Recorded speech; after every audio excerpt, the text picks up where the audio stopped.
Okay, so back to the book of Daniel, and we're in chapter 2 now. Now, George Washington stated, here's a quote, "Few men have the virtue to withstand the highest bidder." So he was right. Most people have a price. A truly uncompromising man is a very rare commodity. And that's who Daniel is. God uses Daniel because of that, as the vehicle through which he reveals the unfolding of the redemptive plan of history. That's what we're going to start seeing here in chapter 2. So in chapter 2, we begin to see that calling of Daniel unfolding. We just finished chapter 1, and we have seen the circumstances that set Daniel in the right place. We have seen something of the quality and the character of the man Daniel that equips him to be God's very special man in this assignment he is about to receive.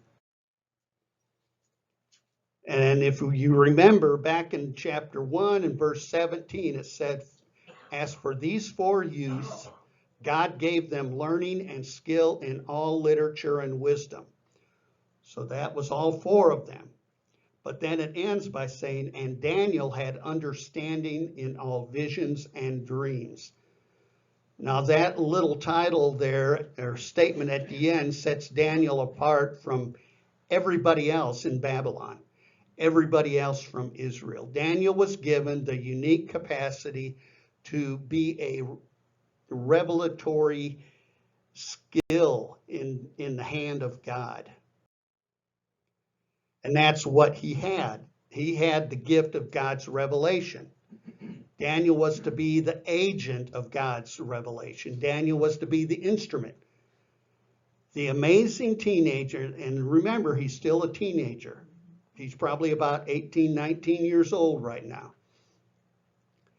The amazing teenager, in fact, in a way beyond any other Old Testament saint, is given the most complete and comprehensive and extensive prophetic picture of human history ever given in the entire Bible.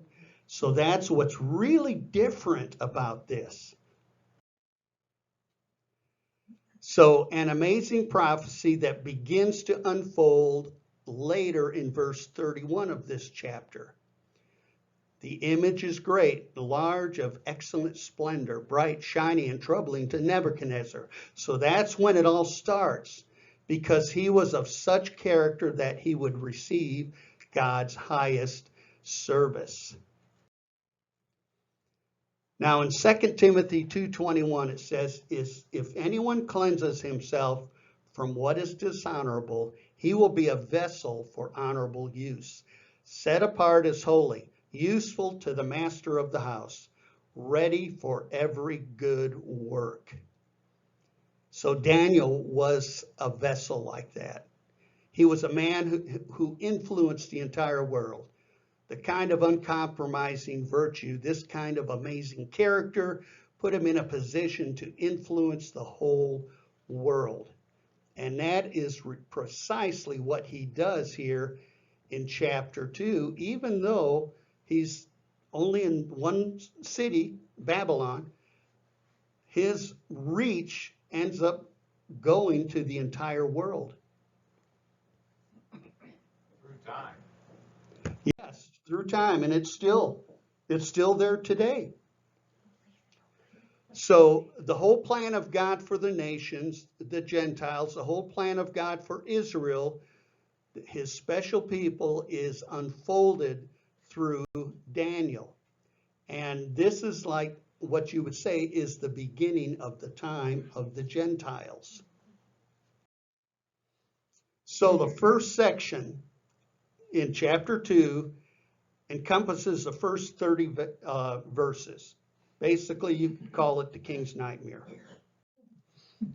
And it's narrative. The 30 verses are divided into 2 very simple thoughts. The first part of it is the king's dream, and which we could probably say the forgotten dream. And then the second part reveals the Daniel that we will grow to know even more in this book. So Daniel is developed, and we see what he does in verses 14 to 30. And also we need to remember this is a kingdom in crisis, because basically the king is having a crisis. So number one, there is a divine commission for Daniel to be the vehicle of God's revelation. But the reason he steps in is because there is a crisis. And Nebuchadnezzar is the one having the crisis, which then we will see spreads to all people involved in their government. So, chapter 2, verses 1 through 3. In the second year of the reign of Nebuchadnezzar, Nebuchadnezzar had dreams. His spirit was troubled, and his sleep left him. Then the king commanded that the magicians, the enchanters, the sorcerers, and the Chaldeans be summoned to tell the king his dreams. So they came in and stood before the king. And the king said to them, I had a dream, and my spirit is troubled to know the dream. So that right there lets us know he couldn't remember the dream, but he is severely troubled. So this is Nebuchadnezzar, who we call Nebuchadnezzar II. He's currently the king of Babylon. He succeeded his father Nabopolassar, and without question, Nebuchadnezzar gets more ink in the Old Testament than any other pagan king. He does, and no other pagan king gets the attention that Nebuchadnezzar gets. And it says, in the second year of the reign of Nebuchadnezzar. So lots of people get confused about this because they know that Daniel was brought to Babylon to undergo 3 years of training. We saw that in chapter 1, and it has been completed. And it tells us in verse 5 of chapter 1 just that, 3 years. They were to be there and to be trained, and when it's complete, they were to go into the king's court. So now if Nebuchadnezzar brought these fellas there 3 years ago, how could this be only the second year of his reign? Well, in the Babylonian world and in the book of Daniel, you do not have Jewish timekeeping. You do not have Jewish reckoning. You have Babylonian timekeeping, and it comes up several times. So we might as well get used to it. The first year of any monarch in Babylonia was not considered a part of his reign. So when his father died, that whole year was still considered the reign of Nabopolassar.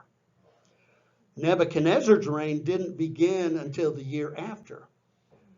So in his year of ascension, it didn't count for him. And when they dated their kings, they dated them from the first full year of reign. And you would consider that like we do here in the United States. If a vice president takes over for a president, we still count those years that he serves, like Johnson. You remember that? Well, if it was in Babylon, they wouldn't have considered that. He still could have run for office 3 times, which is interesting. So, Nabopolassar, here's an example. In Babylonian reckoning, the year would still have been his year. And officially, even though Nebuchadnezzar had come to the throne, it was called his ascension year. And that's actually how they titled it. And they know that because they found a ton of these cuneiform cylinders is what they were. They weren't even tablets. They were cylinders. And the writing would either go across or all the way around. And that's how they counted the reigns of their kings. So if you want to look at it from the Jewish perspective, you could go ahead and say it's the third year of his reign. That would be fine. So there really isn't any problem. And although a lot of the critics point to that saying, oh, that means this, this isn't a real book of the Old Testament. So chronologically, that's the important thing here. Information organized in order of time. So the events of chapter 2 happen immediately after chapter 1. That's all that they're trying to say. That's all Daniel was saying in this. Much debate has gone into this, but it's pretty much worthless when viewing the historically context of all of this. And so now their training ended, and they are in the king's court. They are probably maybe considered apprentices, I'm not sure, but they're just brand new. And as we'll see later in this chapter, when he calls in all the wise men, Daniel and his friends aren't there. And so that kind of makes sense. They probably had the training wheels on. And so some people might say, since when does God reveal great historical prophetic truth through a pagan king? And that's kind of the other question. Well, simply here it's because of the apostasy of Israel. God, frankly, had little to choose from. Israel had gone full-blown pagan, basically. They were idol worshipers.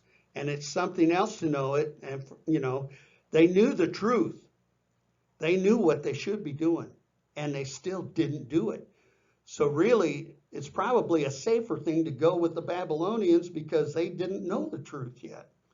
They didn't have God's word. Israel was considered the keepers of the oracles of God.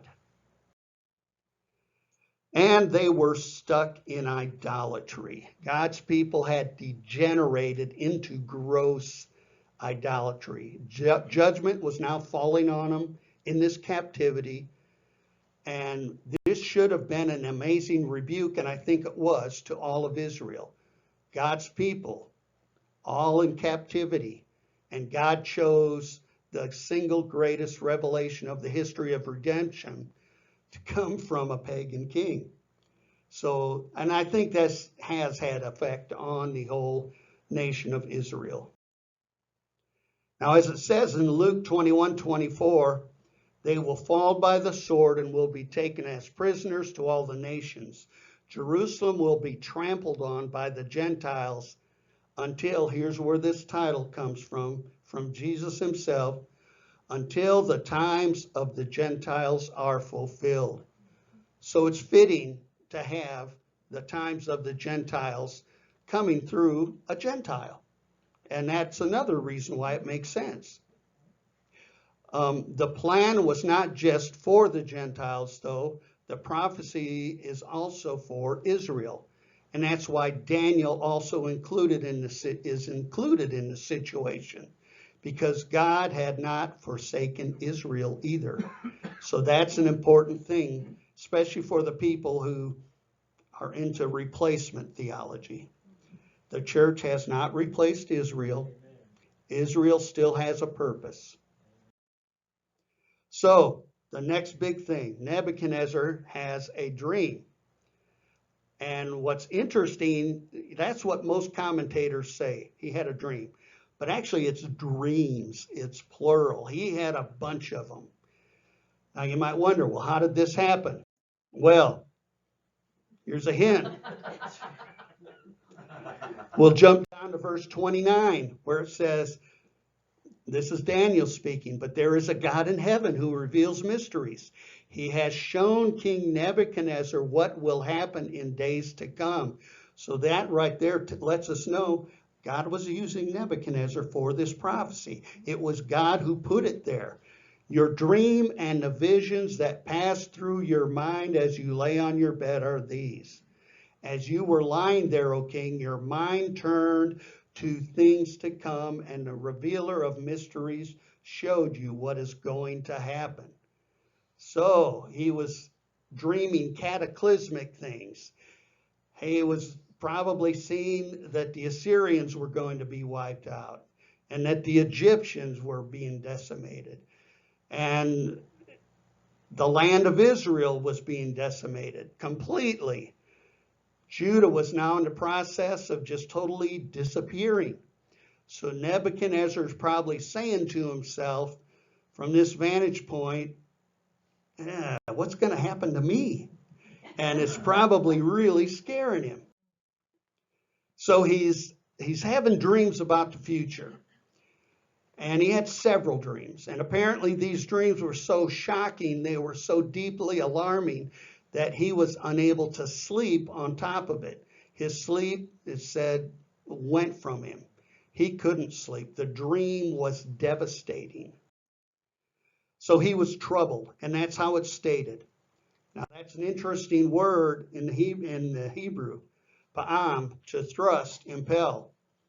And actually what it generally means is to agitate, to move, to trouble. So he was deeply agitated. This was really, really deep trouble of his soul. That was because God had ordained this dream. That's probably another reason. Deep disturbance. Dreams aren't the norm, but it's not abnormal at all for God to do that during periods of revelation. We see that in the Old Testament and later in the New Testament. In Numbers 12:6 it says, and he said, hear my words, if there is a prophet among you, I, the Lord, make myself known to him in a vision. I speak with him in a dream. So Jacob saw dreams, had dreams. Joseph did. God spoke to Elimelech in a dream. God appeared to Solomon in a dream. God spoke to the Pharaoh even in a dream. So there's another example of God using a pagan king right there, the Pharaoh. God spoke to one of the soldiers of the Midianites too. So it's all over the Old Testament. But today, it's the abnormal. It is not normal at all. God has finished his revelation. How do we know that? Well, we have his complete word right here. We don't need anything else. As it says in Hebrews 1, in these last days, God has spoken to us by his Son, whom he appointed the heir of all things, and through whom also he made the world. So Jesus Christ was the beginning of the final revelation of God, and there isn't any more. But in those days, God spoke through dreams, and you almost see it in all of the prophets. Like Winnie the Pooh said, I haven't forgot. I just can't remember. That's the boat that Nebuchadnezzar is in. And what was even worse, and this is kind of really interesting, he couldn't remember it at all. He was stuck. And there's actually a name for that in psychology today. It's called night terrors. It's a clinical term, actually. And that's probably what Nebuchadnezzar had. It says in this definition, adults who get night terrors are often under stress. Check the one box for Nebuchadnezzar. Stress may be a significant cause of night terrors in adults that can come from overwhelming responsibilities. Another box to check on Nebuchadnezzar. And anger would also be a big cause of night terrors. Another check. If an adult tends to be angry over things, it higher the risk of having night terrors or amplifies it. So there we have Nebuchadnezzar. He remembered the fearfulness of the dream, but that is it. The specifics had left him. Only the fear remained. And he probably said, I was a real wreck. By the time the morning came, he was a wreck because a dream he couldn't even remember. And so he actually asked for help. And that brings us to verse 2. Then the king commanded that the magicians, the enchanters, the sorcerers, and the Chaldeans be summoned to tell the king his dreams. So they came in and stood before the king. It's kind of like the brain trust, or we would call it the cabinet today. So he gets all, yeah. Yeah, and actually in our cabinet, I think we do have enchanters and sorcerers. So he appealed to the, quote, intellectuals of their time because he couldn't figure it out. Interesting terms, the magicians. The term here is interesting. There's two possibilities. Basically, it can mean a fortune teller or a horoscopist, but sometimes we find it seemingly associated with people in ancient cultures who were scholars. And in Babylon, it also applied to engravers and writers. And then occultic stuff is also at work here. The kind of society of the time, it was very possible that they were engaged in both at the same time, occult and the academics. And I think that's going on today too. And then astrologers. Those are the stargazers, the prognosticators. Those are the people who chart the course of the stars. So they were included. Another term for that is enchanters. The Hebrew word can mean a conjurer, even a necromancer, someone who speaks to the dead. And then he includes sorcerers. The sorcerers are basically the spiritualists. They are mediums, and they're running all over the place nowadays. And then this term Chaldeans. Now, in the simple terms, it was a group of people in southern Babylonia. But it actually came to mean the wisest of the wise. This group of people rose to the highest positions in the courts of Babylon. They were supposedly the wisest, the most knowledgeable in all the arts and scholars of Chaldea or Babylon. So nowadays, we still have all this stuff running around. Palm readers, fortune tellers, futurists, tea leaf readers, crystal gazers, horoscope people, just like in newspapers, we still have them. They are all still with us today. And then that brings us to verse 3, and we'll stop right there. So we have plenty of time to get downstairs and claim our seats. Remember, there's no names on the seats. Maybe a sweater.